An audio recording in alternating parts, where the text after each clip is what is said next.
The knock came again. This time, it didn't sound like a visitor. It sounded like a decision. 93-year-old Susan Parker froze where she stood in her quiet living room. The clock on the wall ticked louder than usual that morning. Or maybe it only felt that way because of the silence before the knock. Her hands trembled as she slowly placed her palm on the armrest of her chair. Another knock. Stronger. Susan Parker, open the door. The voice outside was calm. Too calm. Like this wasn't a conversation. It was a procedure already approved somewhere else. Susan tried to speak, but the words broke before forming. A stroke years ago had taken most of her speech. What remained now was fragments and silence in between. She took slow steps toward the door, holding onto furniture for support. Each step felt heavier than the last. When she finally opened it, she didn't see neighbors. She saw authority. 3 people stood outside. 2 officials holding thick folders. And Rebecca Holloway, the president of the HOA. Rebecca didn't smile. She didn't greet her. She simply looked at Susan the way someone looks at paperwork they already understand. Susan Parker, Rebecca said, we need to discuss your situation. Susan blinked slowly. Her lips moved. My home. But the words collapsed halfway. Rebecca glanced at the folder immediately. As expected, she said quietly. Susan frowned, confused. Her home had never been a situation before. It had been life. 68 years of mornings, meals, laughter, loss, all inside these walls. Rebecca stepped forward slightly. There have been multiple reports, she continued.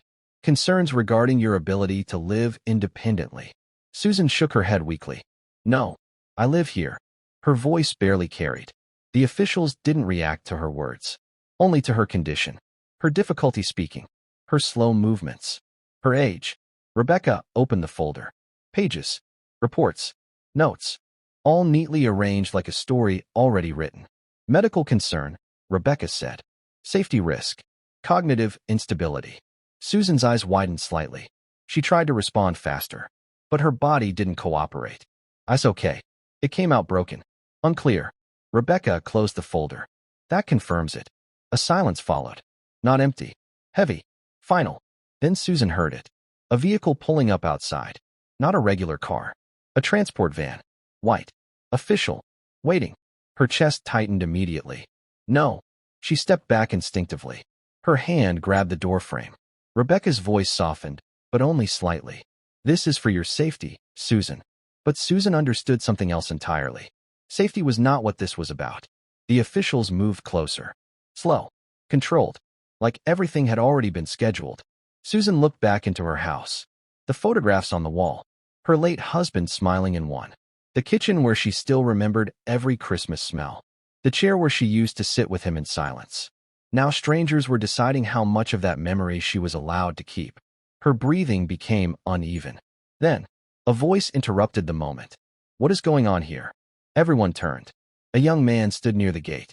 Jason Carter, a delivery driver holding grocery bags. He had just arrived, and immediately knew something was wrong. The scene didn't fit normal life. Officials. Folders. A trembling old woman at her own door. Jason stepped closer. She lives here, he said simply. Rebecca turned slightly. This doesn't concern you. Jason didn't move. I deliver her groceries every week. Silence again. Susan looked at him, and something in her expression shifted. Recognition. Relief. Fear. All at once. Jason looked at Susan again. She was trying to speak. Struggling. Failing. And in that silence, Jason understood more than any report could explain. He slowly raised his phone. I'm recording this. The air changed immediately. Rebecca's expression tightened. For the first time, something broke in her control. Not fear, but awareness. That the situation was no longer invisible. Jason stepped closer to Susan. You're not alone, he said quietly. Susan's eyes filled with tears. She tried to say something, but only one broken word came out. Home. And then, she pointed weakly inside the house. Toward the hallway. Toward something she couldn't explain. Her lips trembled again. Desk. Jason frowned slightly. What desk? Susan repeated it again, struggling harder this time. Desk key. Rebecca went still. Just for a second. But Jason saw it. That reaction. That pause. That shift in her expression that didn't belong there. Something was inside that house. Something Rebecca didn't want anyone to look at. And suddenly, The reason for all of this didn't feel like concern anymore. It felt like urgency and fear. Jason Carter didn't move for a second. Susan Parker was still pointing toward the hallway, her hand shaking slightly. Desk key. The words repeated like a warning rather than a request. Rebecca Holloway immediately stepped forward. That's enough. This situation is being handled professionally. But Jason didn't lower his phone. I'm just trying to understand why a 93-year-old woman is being removed from her home without a court order. That sentence changed the atmosphere. One of the officials looked uncomfortable. Rebecca responded quickly. There is a medical evaluation process in place. Jason nodded slightly. Who approved it? A pause. Not long, but noticeable. Based on HOA reports and third-party assessment, Rebecca replied. Jason frowned. So not a court. Not a judge. Silence. Susan was still standing at the doorway, confused and exhausted. Her breathing was uneven. She pointed again, weaker this time. Desk. Jason slowly looked inside. The house was old but well kept. And near the living room corner, there was a wooden desk. Simple. Worn. Like it had not been touched in years. Jason hesitated, then stepped inside. Rebecca's voice sharpened immediately. Do not go through her property. Jason didn't respond. He walked toward the desk. Something about it didn't fit. Too untouched. Too protected. Like it had been avoided on purpose. Susan slowly followed with her eyes, not her feet. Jason opened the drawer. Inside were papers. Not random ones. Organized. Kept carefully. At the top was a sealed envelope. Do not ignore. Jason looked back once.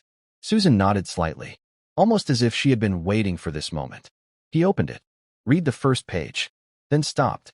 His expression changed. He looked again. Slower this time. This is not just paperwork, Jason said quietly. Rebecca stepped forward. What is it? Jason turned the document slightly. A legally registered trust deed. Silence fell immediately. He continued reading. It states this property is under protected ownership conditions. Jason looked up. No relocation or transfer can be made without court authorization. One of the officials stepped back slightly. Jason turned another page. And any attempt to declare the resident unfit must be verified through independent judicial review. He looked directly at Rebecca. This never happened. Rebecca didn't respond immediately. That pause said more than words. Jason continued. This entire process was internal. Susan's hands slowly lowered. For the first time, she looked less afraid, more aware. Rebecca finally spoke. This document is outdated. Jason shook his head. It's registered. Silence again. Outside, more people had started gathering. Someone had seen the recording.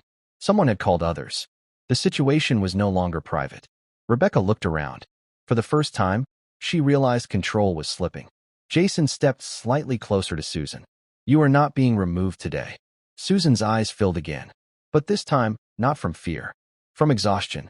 And relief. Rebecca stood still. No arguments left. Because now it wasn't about authority. It was about legality. And legality didn't favor her anymore. Jason lowered his phone slowly. Still recording. But now for a different reason. Not to expose suspicion, but to document truth. And Rebecca Holloway finally understood something very clearly. The situation had already shifted, and she had lost control of it the moment that desk was opened.